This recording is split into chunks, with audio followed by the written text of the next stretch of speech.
Hey everybody, Francesco Davila here with Team Stradale, and we're going to look at the Radical SR3 RSX. Specifically, you got a new car and you want to take it out for the first time.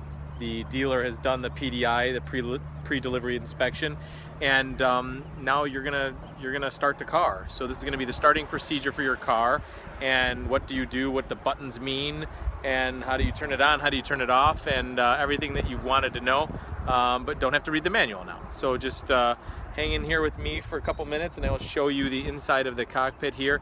And here's our cockpit of the SR3. And you got your aim dash, you got the series of buttons that you need to take a look at, steering wheel. I'm gonna hop in this car and I'll show you how to use everything. Okay, this is the dash of the SR3 RSX, and you have the aim data system. You have your master power. This is your brake bias.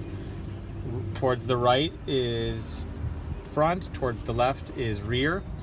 You got your lifeline here. This is your fire extinguisher. These two little guys are fuses, and if they pop, they'll pop out. So just make sure that those are in. This is your ignition switch. That's your starter button. You got your ECU. This is how we connect with the life data cable. I'm gonna take off the steering wheel here for a second. And you got some auxiliary switches for lights, if you have the headlights on your car, or the rain light switch. Here's the spline, the shaft for the steering column, and this little guy is for the actual steering wheel. There we go. That comes out like that. Okay, we can put that back in, and it should click. There it goes. And here's the steering wheel, the back of the steering wheel. We're going to take our hand here, and we can put that back on. This is an extra gear indicator and an extra RPM light, so that shows you your shift light. So let's turn on the car, master power. Shows you your track. Right here is your aim box for your Smarty Cam. That noise that you're hearing is the compressor, and that compressor kicks on. It's actually an air compressor that is pressure for your shifting, so you can actually shift with the here. You can see that you're in neutral. You can see your battery voltage, water temp is going to be here, oil temp is going to be here in Celsius. That's your miles per hour, your RPMs. You can set up the lights also to read for the RPMs. These are warning lights here. This right now is set into predictive. So now that the car is actually ready to go, you turn this ignition down. Down is on, and then make sure it's in neutral, and you press and hold to fire the car and get it started. Now the car is running, and you can see your water temp is 21, your oil temp is also 21. I'm going to turn this off for a second so you can hear me a little bit better.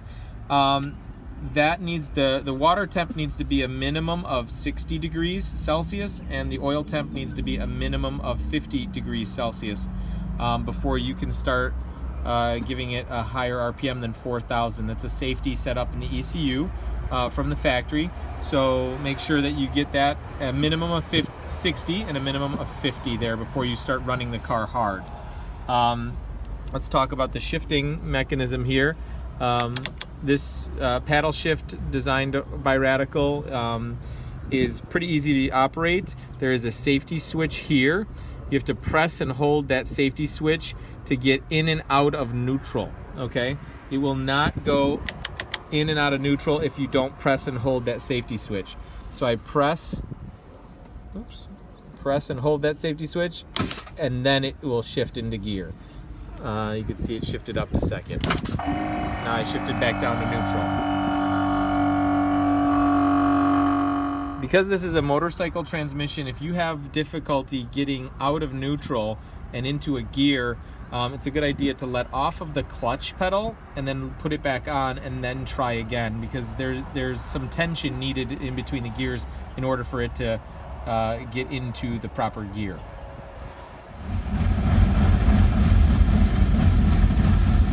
Okay, we went ahead and shut off the car. You always shut off the car by this ignition switch first, and then the master power.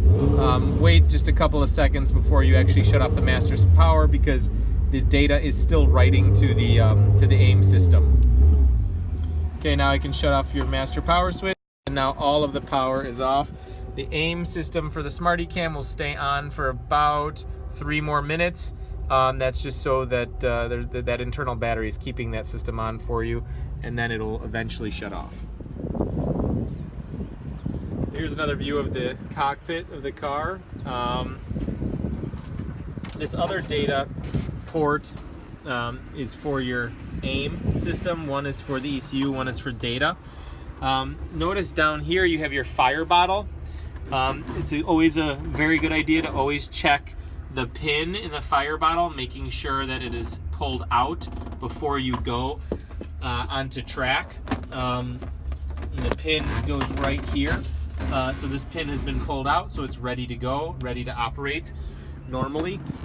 Some people forget to do that, and then the fire bottle will not work properly.